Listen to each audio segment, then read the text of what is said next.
You're right, guys, this is Scott EC from the Face for Radio podcast team. The next couple of episodes will be dedicated to Mr. Bob Ashcroft, who is a supporter of our work and is also a very good friend of mine, considering he is also known as my granddad. There we go. Unfortunately, during lockdown he's not been very well, and I thought maybe this would cheer him up, giving him a little shout out before the next couple of episodes of our podcast. Thank you all for subscribing to us so far, or following our works, and we hope to keep entertaining you for as long as we can, really. But yeah, this goes out to Mr. Bob Ashcroft, also known as my granddad. Best of luck, hope you get better soon, I miss you a lot. Thank you all, and I hope you enjoy. Hi guys, Sam here, and I actually can't quite believe we've made it full circle onto the second mini-series of the Face for Radio podcast. Starting up a project like this was a big task for us to take on, really, and one that I was a little worried about, but the support from all of you guys has been just inspirational. For any of you that have listened to our first 3 podcasts, that have subscribed, downloaded, left ratings, followed our Facebook and Instagram pages, or even just messaged us to say that you've enjoyed it, we honestly can't thank you enough. The reception to the first 3 episodes we had was honestly so inspirational. But that's enough of the soppy stuff now. Today we begin to talk about phobias, starting the first discussion with Scott and discovering just how many times Ruben and I can get him back down to his keyboard. I hope you enjoy what we have to say, even if it is very little, and I will see you again at the end of the episode.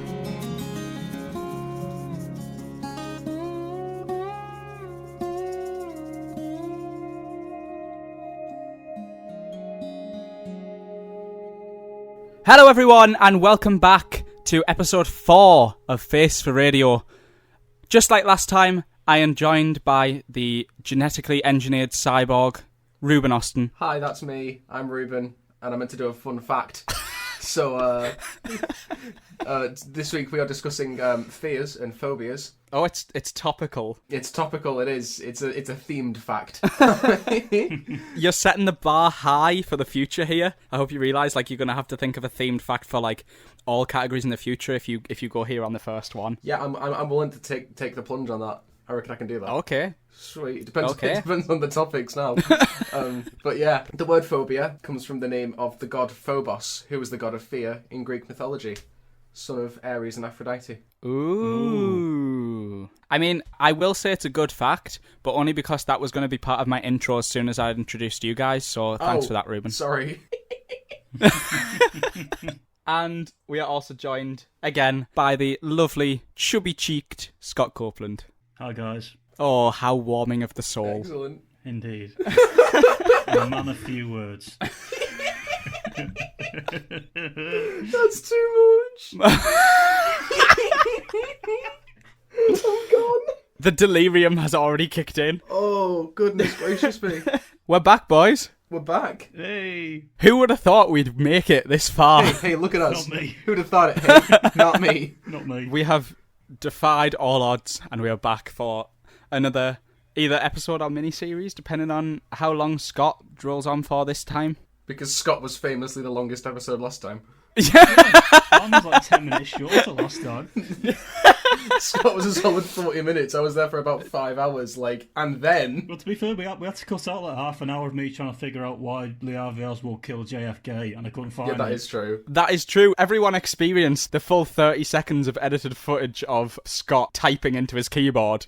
Whereas me and Ruben sat for a good 2.5 hours while Scott tried to find out why Lee Harvey Oswald killed JFK in the first place. And I still don't know. And then ended up asking the audience. You know what? You know what's even funnier? Because we're such newbies at podcasts, I did not realise until after the episode aired that a podcast has no comment section.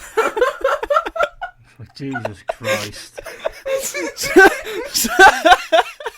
So Scott, I don't think you had much luck, I'll be honest. Hang on, to be fair, Sam, you did suggest asking the audience. I know, I did, and egg on my face. Egg on the face of Sam Brown. Reality, really, isn't it? So, for this episode, as announced at the end of the last episode, we will be talking about some interesting phobias, which is very interesting.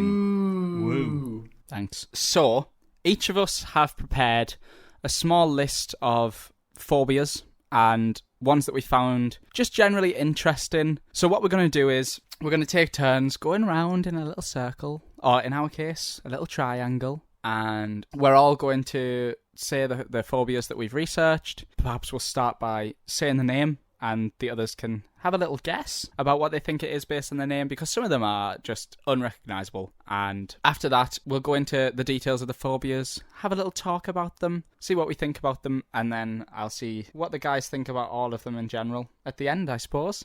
Sound good? Yep, Sounds good to me. fine by me. Excellent. So, as our audience doesn't already know, I would just like to let them know that the word phobia actually comes from the Greek word phobos, which means like fear or horror. Sorry. This is like deja vu, this. I don't know what you're talking about, Scott. Yeah, I've never heard this before. When someone has a phobia, it's a fear of something irrational. Something that is really highly unlikely to cause any pain, but can cause a high amount of distress when it's encountered. And it can, at some stages, with some examples around the world, it can interfere with actual life, and like it can mess up people's lives, man. Phobias are nasty. Yeah, they're intense. Yeah, they're not great. Really not great. Not ideal. No. And did you know this, guys? 30% of adults experience a phobia at some time in their life. Only 30? Only 30? That was what I thought. Really? Yeah. I thought that was quite high, really. I thought there'd be more than 30. But then, obviously, some people will say, like, oh, I have a phobia of this, say. Whereas, actually, it's not really inconveniencing their lives in any way. It's just them saying they're kind of scared of it. It's like, you know when people say, oh, I have really bad OCD for, like, this particular thing. Yeah, it's not actually OCD. Yeah, they don't have OCD. 3 in 10 people in the world actually have a life-altering phobia. Wild. Which I thought was pretty high. It's quite high when you put it like that. Yeah, like if you think about the people you know in life, how many people do you know that have a phobia that affects their life? I know a handful, but Yeah. nothing more than that. Not 3 in 10. A few, yeah, but not like everyone. No, which it does kind of make you think, like, what's going on behind closed doors, even of your friends, like things that you don't get told about people that must be there. Yeah, that's true. Like, have you ever heard the fact about, this is going off topic straight away before we've even started the phobias. Brilliant. Let's Have do you it. ever heard the fact about like psychopaths? Oh, that like 1% of people are psychopaths. So if you have a room of 100 people, you are guaranteed to have a psychopath there in the room. I'm not going to say anything. Everyone already knows it's you, Scott. Don't worry. I think I've never met anyone less likely to be a psychopath than Scott Copeland. I mean, if I comment, then I'm in trouble. But if I don't comment, I'm still in trouble. Comment, Scott. Do it. Why don't you comment, like, neutrally? I'm not really fully sure on the definition of a psychopath. So, Well, let's not get onto that today because that could go on for a very long time. Yeah, we can do that in a different episode. that's next week's theme. Don't make any promises, Scott. Next week, psychopaths. So, we'll jump right in, and we're going to go with a new order this week. And just because he requested not to go first, I'm going to say Scott can come at us with his first phobia. Brilliant. Thank you, Sam. You are so welcome, buddy. So welcome. So, can you give us the name of your first phobia that you've picked out, and we'll have a little guessy guess of what it is. A guessy guess. Right, okay. So the name of my first phobia is submechanphobia. Submechan. Submechan, yeah. I think I might know this, so Sam, you go first. Well, my first instinct is to say that it's like underwater technology, like submarines, Okay. because I have no idea. Ruben, what do you think? I think submechaphobia is fear of the partially submerged.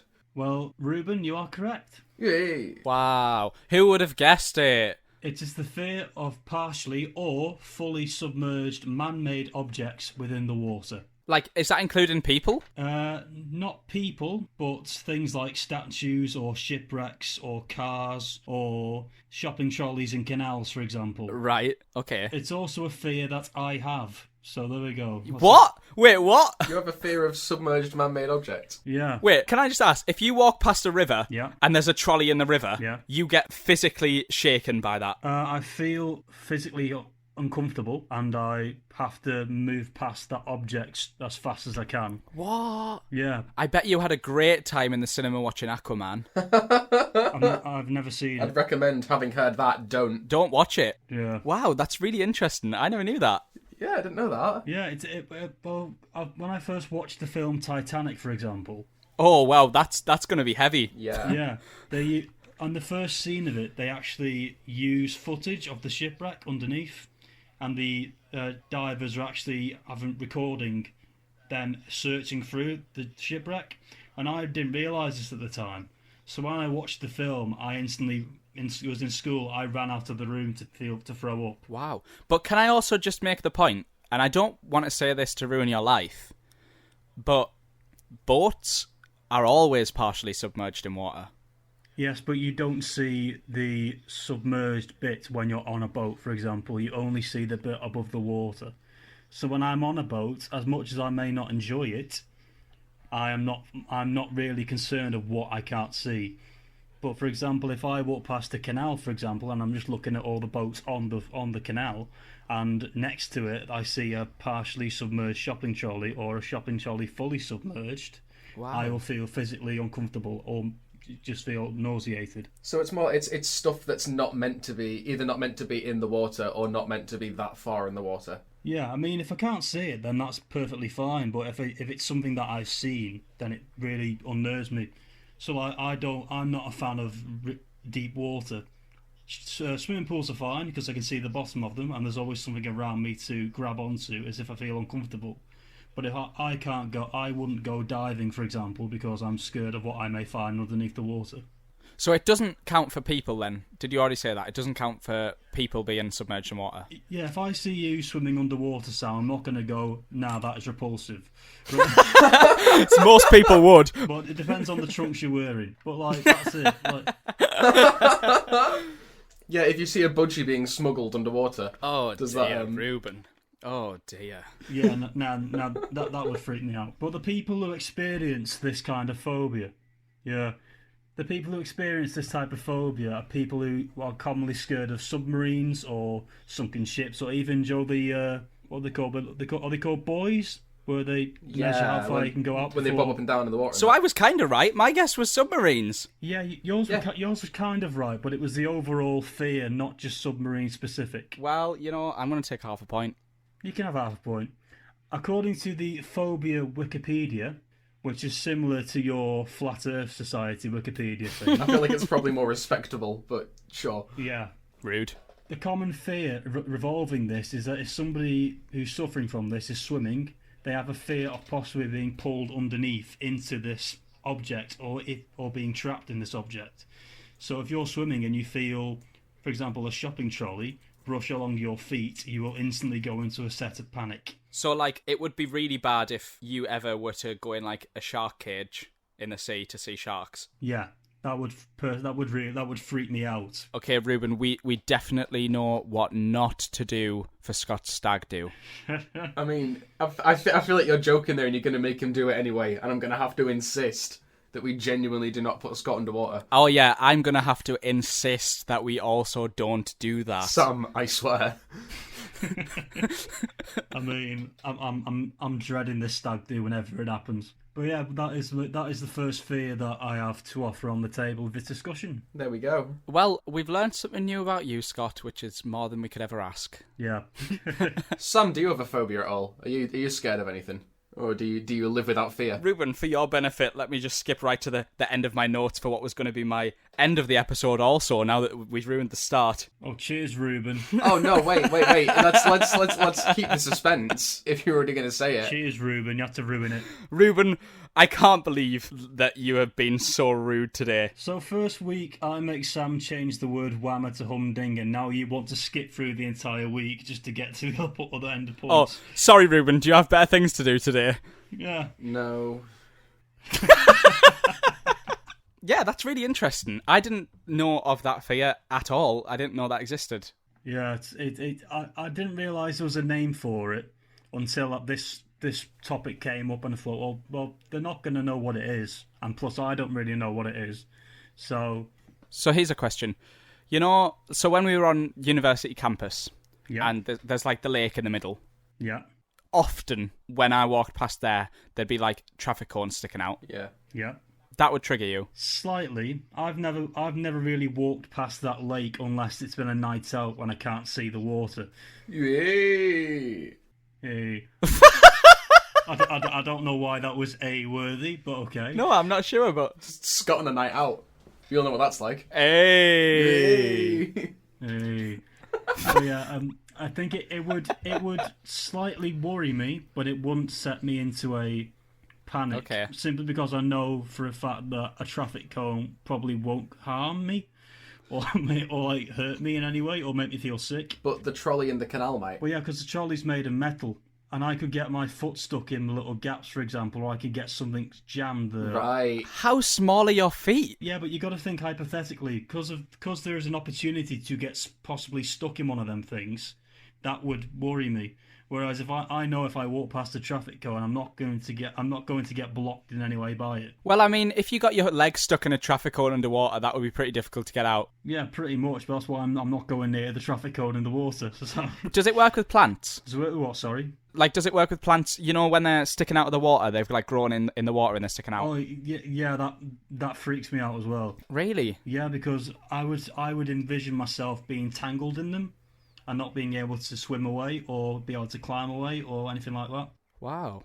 Okay. So yeah, obviously the easy way to get around it is just don't go anywhere near anything like that. But if I'm swimming, for example, and there's some seaweed, that would automatically make me go, right, I'm going away and I'm going to move over here instead. I feel like that's not a healthy way of dealing with the issue, though. You know what I mean? I don't know. But at the same time, is there going to be a situation in life, in all likeliness, that Scott's going to have to swim into the seaweed? I feel like he's safe to avoid it. Yeah, I mean, to be fair, I was going to say if a ship he's on sinks, but by that point, I think he'd be a lost cause. Probably. Like, if he visibly sees the boat he's actually on sinking into the water, that's going to be too far, I think. That would be a bit much. But it's unlikely, isn't it? I mean, even on a boat, for example, I would sit on a boat and not feel fully comfortable with my decision to sit on a boat. Even if it's like a canal boat, for example, I'd feel a bit kind of, oh dear, this could sink in a minute, and I've got I can't do anything to stop it. Yeah, so next time you guys come to Durham, I've got this really good, fun day out planned where we go on the rowing boats down the river. It's going to be absolutely amazing. Brilliant. Oh no, Jesus. Past all the trolleys and traffic cones. Yeah. I mean, Durham uni students, whew, they're crazy. Famously. Madness. Do you want to tell us about your second phobia you have on your list? Yeah, it's called barophobia. Or barophobia. Ooh. Any idea what that might be? And do you want a clue first? No. Oh, okay. Oh, okay. Interesting. Ruben, you can go if you want. Why do you know what this one is? No. Always a good start. Well, a barometer, I'm pretty sure, has something to do with, like, measuring electrical charge, so maybe it's a fear of electricity. That's a good one. Okay. But wouldn't that then just be electrophobia? Oh, well, that might be true. I was just going to say it would be someone that's a baritone singer, scared of high notes. Oh, that's not a bad theory, to be honest. That'd be great, that. It's not right, but it's a good. I like the thought process behind it. Scott, I'm already disappointed. Scott, you would also have that one as well. That's what link I was making there. Yeah, probably. Yeah. The actual answer is a fear of gravity. Gravity? Oh, come on. Yeah. Now we're talking. Gravity's my speciality. Yeah. The reason why I thought you might know it, Sam, is because last week you said that flat earthers don't believe that gravity exists. Yeah, but why would I know about a phobia of gravity when gravity doesn't exist? You can't have a phobia of something that isn't real. Actually, you totally can. Oh, is that a hint? You can. It can be. I can change one of my fears. Name me a phobia of something that isn't real. Quickfire, go. Zombies. Oh, yeah, kinemotophobia, fear of zombies. That's a phobia. That's a. Yeah. It was like number 98, I think, on one of the lists that I was looking at. I stand corrected. Right. Anyway, barophobia comes from the Greek word baros, meaning weight, Nice. or atmospheric, and phobos, meaning fear, obviously. I think Ruben might have pointed out earlier on. I think I actually did it in my intro. Yeah, At least we've now all mentioned. indeed. The phobia Wikipedia states that barophobia is the irrational fear of gravity. Individuals suffering from barophobia can either fear that gravity might crush them, or the fear that they could float away or cease to exist. Ooh.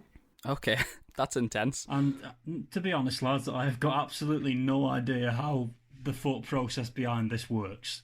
Well, before we even start to think about, like, the thought process, I just want to say, if anyone listening has barophobia, oh boy, do I have an answer for you. Like you are... I have got the cure, boys. Convince them that it doesn't exist. No convincing needed. Usually the people who suffer from this phobia would have some kind of post-traumatic stress from an incident that took place earlier in life. What, where they floated off the ground? It also could mean they've fallen from a great height, and the impact they've made obviously has hurt them. So maybe it's the impact of being pulled to the floor by gravity that is setting them off. Okay. Because all humans are born with two pre-existing fears. The fear of loud sounds, hence we jump when we hear them, especially for the sudden, and also the fear of falling, hence every time we fall we always try and stop ourselves from falling. Yeah, I do tend to do that when I fall. Yeah, most people do, to be honest, don't they? If a baby thinks they might fall, they immediately spread out their arms and legs so they're easier to catch. Yeah. Thanks, Ruben. And that's literally a fact. That's genuine. Wait, oh my god, Ruben, you just found your catchphrase. What? And that's literally a fact. That's literally a fact. Great, I'll keep that. Me and Sam have yet to find our own catchphrases yet. Scott, I think your catchphrase might be oblate spheroid. How am I going to get that in general conversation? Scott's catchphrases. Oh, you alright? You right? Anyway, back to barophobia, right? Right. The sufferers from this condition could also be affected by planes taking off or planes landing. Because obviously the landing of the plane, the vibrations of being obviously pulled to the floor could cause some level of panic attack. Or also the taking off of a plane where the gravity is shifting, where you've realised the plane is adjusting to being in the air. So they're things that could cause several panic attack based symptoms in regards to this phobia. So what do you two think about that one then, overall? Well, I know that there is a fear of... it's like a phobia of heights. I can't remember the name. I want to say acrophobia. I could be wrong. So, I guess, why does this stand separately to a fear of heights, if it's just about falling? I think because it isn't just about falling, it's the fear that people have that they could suddenly cease to exist or float away. So people who are sceptical about gravity, as you pointed out last week, or the last episode, people who are sceptical of it could have the inner problem of thinking, oh, maybe the gravity will stop. In regards to this phobia, it's all about maybes. I guess in that case, it would be more like the Earth would stop moving upwards and we'd all just drift away. Yeah, what if the Earth ran out of momentum? Maybe. Yeah. It's a fear that I don't particularly understand, but it's a fear. It's a phobia that I'm interested in. I think, to be honest, if you don't understand this phobia, that's probably good. Yeah. Yeah. I mean, there's never a point in my life where I think I'm going to step outside the house and just float away like a helium balloon. Although, it would be kind of fun, I guess. It'd be fun, yeah, but it's not something that I'm worried about all the time. You'd reach a certain atmosphere and not breathe, though, and that would be less fun. I don't know if you feel the same, Ruben, but on occasion in the past, having said this, I have feared that when Scott leaves a building that he will just float away. What's inspired this fear? I'm just Just full that of hot air. he's full of hot air, yeah. Yeah. You know, at least if he did, we could all grab hold and find a new life elsewhere. Oh. That's true. We could float up high enough to see if the world's flat or not. That is so true. Scott, why haven't you done this yet? Damn it, Scott! Scott! I'll do it after this podcast is over. I'll report back to you next week with my findings. Fly down here, As we've said before, Scott, if you reported back to us with your findings, we wouldn't believe you. Probably not. Do you think Isaac Newton had that fear? Are you asking me or Ruben or both? Whoever wants to answer, really. It's a three-way conversation. Okay, Ruben, you're the Isaac Newton fanboy. You can give it a go. What makes you think I'm an Isaac Newton fanboy? Because of this fun fact you're going to tell us right now. I am. Recently, I was in Cambridge visiting my sister, and I walked past the apple tree that Isaac Newton sat under, and an apple allegedly hit him on the head. It must be pretty big now. Yeah, it's pretty huge. Yeah, it's like grade 2 listed or something because it's that tree. Did you carve "Rube was here" into it? No, that would be super illegal. But Extinction Rebellion did try to take the tree down. Why? Honestly, I don't quite know. I'm not entirely sure on the reasoning behind that, but it was pure cordoned off and stuff. because people are now not allowed near the tree. Well, what have we told you about telling us fun facts without all the correct information? Well, I'm so sorry, but you put me on the spot. I wasn't expecting Isaac Newton to come up. Well, anyway, it was kind of cool. There's a new musical out. It's called Fallen, and it's got Isaac Newton in it. It's about Robert Hooke, but Isaac Newton is like... What, the Isaac Newton? Like playing someone else? Yes, Isaac Newton is starring in a musical despite having been dead for over 100 years. Wow. You never know what they can do with these kind of things now. Yeah, that's true. Hologram Isaac Newton. Yeah. Indeed. So, are you ready for phobia number 3? Yeah. Scott, I am more than ready. Right, please forgive me, because there's a strong possibility I may pronounce this one wrong. Right. Unexcusable. I think I can already predict which one it's going to be. Is it the fear of long words? Yeah, it is. Is it actually? I've not said it out loud yet, Sam.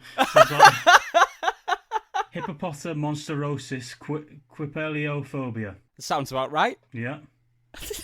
Any idea what it is? Is it the fear of long words, by any chance? Yes, it is, Ruben. Well done.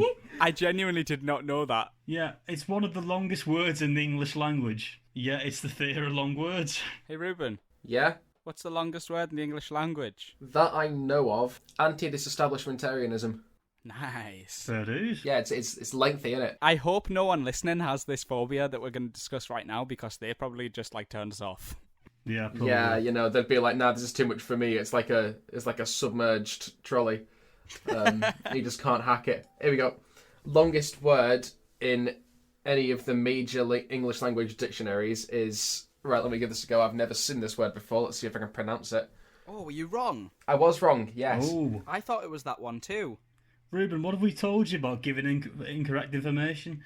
Well, I'm now. I said that I've heard of, and until I read this word, which looks like it might be 45 letters long. Whoa! Christ. Which is more than anyone really... Yeah, so... okay, I was even wrong about the one that I've heard of. The anti-disestablishmentarianism is 28 letters long. That's pretty long. Coming in second at 34 letters long is the famous supercalifragilisticexpialidocious. Oh, come off God. it. That's not a real word. Which I would say is debatably a word, yeah. That's not a word. But the longest word in any of the major English language dictionaries is pneumonultramicroscopic silicovolcaniosis. Right, why did anyone think it was a good idea to name anything that? What's it mean, Ruben?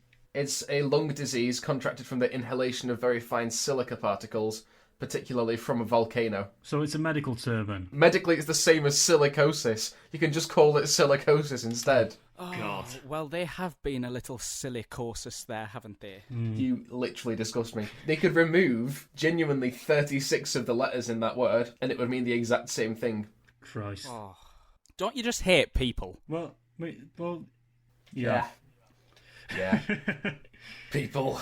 The fear hippopotamonsterosis quipeliophobia. What was that, sorry, Scott? I'm not saying it again, because I got it wrong then. Yeah, I didn't quite make that out. Sorry, Scott, can I just get it one more time? Hippopotamonsterosis quipeliophobia. Right? Is that the fear of hippos? Fear of long words. Is that the fear of hippos, monsters, and quips? Well, hang on. There's another word which means the exact same thing called sesquipedaliophobia, which is the fear of long words. However, the word hippo and monstro implies the higher intensity of the phobia. Monstro meaning monster, and hippo obviously meaning hippopotamus, which is a big creature. So you could be sesquipedaliophobic, Yeah. or monstro-sesquipedaliophobic, or hippomon-sesquipedaliophobic. Yeah, pretty much. And they would be different levels of the fear. Yeah. I think that they would probably just judge it based on letters of words. So, for the last one, the most intense one, it's probably 5 letters or more. Maybe. So we'd have to, if we wanted to be suitable to that audience, we'd have to come up with a conversation only using words of 4 letters or less. A up. How you doing? There you go. Perfect. Oh no! Basically, however I text is the only way we can have a conversation. Right? I guess so. Although the first word from your last text to me was government. True. Yeah, that is true. Yeah. The phobia itself is not recognised by most doctors. The causes of the phobia are usually unknown, but could stem from difficulties to learn to reading back in school, or how brain patterns are formed in the person who suffers from it. So commonly, usually dyslexics who may struggle reading and writing. There's multiple different types of dyslexia, but if they struggle with reading and writing, this fear could be a subconscious thing that they have. So, for example, when I read that then, obviously as a dyslexic, I was like, oh, bloody hell, how am I going to get this right? So that could be some level of stem to it. But as I said, it's not really, with the past one, it's not really one that I panic with when I see. I just look at it and think, oh, it's a challenge. The many people who suffer from this are known to have panic attacks when facing words of huge length, which cause people to stay away from areas that they can be exposed to this. So, for example, if you were a sufferer and you went to the Welsh town of Llanfaen Pwgwyngyll Gogledd Wyn Tropicanticidio Gogogoch, you would have a panic if you saw it on the sign. Oh my god. What did you just say? Scott, do that again. Don't just pass over that. Llanfaen Pwgwyngyll Gogledd Wyn Tropicanticidio Gogogoch. There you go. He's right. Go, go, go. Yeah, Gogogoch. It's the longest Welsh town, and it's also on many signs, including the train station and the signs. Shut up, Sam. Leading up to it. I had Oblate Spheroid last week, and I've got this one this week, so I'm outdoing myself each time. Sorry, Scott, can we just get that one more time, please? That is now the episode name, just to let you know that. No, it can't be. Right. It's going to be so hard to search for. Right, what words you want again? The Welsh town name. Right, okay, here we go. You know for a fact we're going to get someone that like speaks Welsh natively. Well, Sam, I messaged a friend of ours who lives in Wales. Oh, excellent. And I said, am I saying this right? And they said, yes, you're doing it spot on. So Scott, I'm hoping it's right. I commend you for such great research after your solid hour last time. Okay, here is the word again. I hope you enjoy it. Llanfaen Pwgwyngyll Gogledd Wyn Tropicanticidio Gogogoch. There we go. You happy? But yeah, in regards to this phobia, going back on the subject of it, there is no cure or treatment available for this phobia other than tackling the phobia head on. That is all I have on this fact. So to get over this phobia of long words, Yeah. you have to encounter a bunch of long words. So would the best thing be to go there? Well, the Welsh town I learnt over the course of a week in first year of university because I wanted to try and say it properly. And that's the only way I could hack that big word is by approaching it head on. So anybody who's suffering from these kind of words, it usually is the fear of the unknown, of not being able to understand how to say it. So if you tackle that head on, that could be a way of overcoming your phobia. So the real answer is that there is only one cure for this phobia, and it's just to talk to Scott. Yeah. Well, I mean, if you want to resort to that, then you can do. Scott's door's always open. But like, there's no medical cure or medical treatment for it. Yeah, I think I could cure most fears. Weird flex. If you're having a panic attack over the lack of gravity or shopping trolleys in a canal, then you could get treatment to calm your nerves, or you could get treatment to calm down any visions you have of being stuck or trapped or the fear of something happening. But for this one, you can't really do that because it's a visual thing and it's a visual word. So the only way you can really hack it is either don't use the word that you're scared of, or you try and use it as much as you can to get over that fear, like being exposed to it. That's crazy. Does that make sense? Yeah, pretty cool. Any questions on it, or am I okay to move on to my last one? Can you say that town name one more time, please? Oh, Ruben, it's old now. Just, Ruben, just for your benefit, I'll say it one more time. Right. Thank you, Scott. Simply because I know for a fact you're going to hold this over me for the rest of the time we know each other. Correct. Llanfaen Pwgwyngyll Gogledd Wyn Tropicanticidio Gogogoch. He even does the accent. Yeah. I don't intend to. I don't intend to at all, but it just happens. Insane. And also, lads, I shall post the links to how I learnt the names of these big phobias into the group chat for you. Nice work. So I hope by next week you are able to pronounce them correctly. Stunning. I won't be. Have faith in yourself, Sam. I don't have much going on. I might be able to. Right, so my final phobia. This is possibly the weirdest phobia I've ever seen in my life. Well, I've not seen it, I've read it, but it's called geniophobia. Sam, after you. Well, I can have a pretty educated guess at this if you don't know, Ruben. I don't think I do. The only reason that I can is because one of the things I've prepared has a very, very similar name. So I'm guessing it's going to be something similar. Go on. Is it a fear of a specific body part? Yes. My guess is wrong then. Is it a body part that sticks out? Yes. Okay, that narrows it down. Be very careful with what you're going to suggest, Sam. Just saying. My granddad watches this, and I don't think he really wants to hear what you're going to say. What are you afraid of, Sam? Can I make a couple guesses? Well, I'll let Sam, you can make one guess, then Ruben can make another, and then you can go back and forth till you get it right. Is it the elbows? No. So it's a body part that sticks out, Yes. and it's not that. Correct. Can I guess again? I'm going to say toes. Wrong. Is it the chin? Correct. Yeah! Mental. It is the fear of chins. Genio is Greek for chin or jaw. Do not go to a bar with Scott every time he drinks chin chin! I mean, I say dilly dilly. What's wrong with dilly dilly? Nothing, Scott. Not wrong with dilly dilly. Right. The people who have this fear are usually scared of people with more prominent chins or double chins. So basically, on any photo, if somebody has a double chin, they could feel scared by it or uncomfortable by it. Most people with this phobia are obsessed with other people's chins, especially those with imperfect chins as well. So if somebody's got a chin that they don't think looks right, they're going to be obsessed by that because it's something that they are unsure of. So I don't really know how it's a fear if they're obsessed with it. That's what another thing I don't understand about this phobia. Obviously, I don't see what's so scary about chins, but then again, I don't suffer from it. Well, then, saying that, I don't see what's so scary about a shopping trolley half in a river. That's very true. It's all subjective, I suppose. Yeah. Well, I'm guessing the cause of it is probably to do with... Most of them seem to be potentially caused by trauma. Yeah, usually. The people who suffer from this phobia are usually people who have had accidents where they've fallen down and they've smacked the face. Yeah. So basically, if you've fallen over and grazed your chin, that can make you really, really insecure and panicky. So when you see somebody with a chin that is either prominent or double chin, that could freak them out because it could send off like a mini little bit of stress from the incident in place. Yeah. So with that idea, I can slightly understand it. But then again, that's more of a kind of like a post-traumatic stress than I'd see as a phobia, if that makes sense. Yeah, that does make sense. Yeah. So the people who suffer from this phobia could become either extremely introverted when around these people, or they could come really, really kind of overly obsessed with it and overly looking at it or staring at it or stuff like that. So that's really the only information I could really find on this, because it's more something that is... It's definitely one of the more subjective fears that people have, because it's something that you would have to have gone through a stress disorder about it to really understand it, if that makes sense. Yeah. Yeah. So what do you two have to say about that, if anything? Did you ever watch Fairly Odd Parents when you were little? Nope. There's like a superhero in it that the kid likes, and it's like a... I was going to say a fictional superhero, like, obviously. But like even within Fairly Odd Parents, you read comics about this superhero. The superhero is called the Crimson Chin, and he's got like a really extended chin. Excellent. And I was thinking, what kind of trauma could someone have based on that?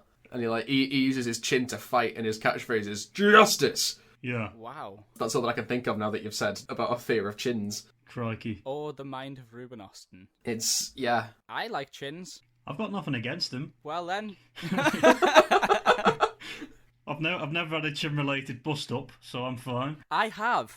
Have you? When I was younger, I fell in the playground at school and a stone went through the bottom of my chin into like my mouth. Oh, jeez. I've got a big scar there, and I blame that for the reason I can't grow a beard. That's your reason that you can't grow a beard. Yeah, that is the only reason I can't grow a beard. And I can safely say that I did not develop a fear of chins, so I think I've had a lucky escape there. Yeah. I mean, it's definitely one of the most kind of subjective ones out of the... It's out of the ones I've found, that and Gravity are the ones that I'm kind of a bit like... Yeah, the Gravity one I'm in love with, just to let you know. You're in love with it? Yeah, I'm fascinated by that. Yeah. I don't know if I'd go that far, but I mean, it interests me, but I've not got a flipping clue on the thought process behind it fully. Whereas with chins, I can kind of be like, okay, maybe if it is like a stress-related incident, maybe that could be something to do with it. The long word one, that's understandable in my opinion, but then again, I'm a dyslexic. And then the submerged man-made objects, I think, is absolutely terrifying, and that we all should be scared of it. But then again, that's me. So that's all I have, lads. Thank you for listening. thank you very much for involving us on that journey. It was way more interesting than flipping 10 minutes on Lee Harvey Oswald. Well, I wouldn't say that. I would just say this time you successfully prepared a lot better, which is very commendable. Thank you. This is the proudest moment of my life. Thank you, lads. Oh dear, Oh, how sad. that's quite sad, isn't it? That was what an awful way to end this first episode. Quick, say something happier, say something happier. Say something happier. Yeah, quick. Candy floss, jelly beans and unicorns. I don't know. Brilliant. There we go.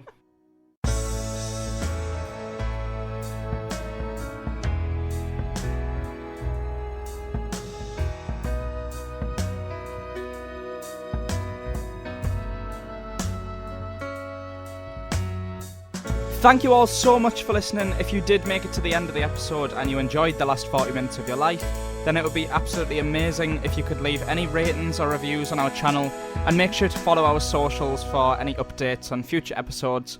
All of the links are in the description below the podcast, along with the song titles for the music used in the episode as usual.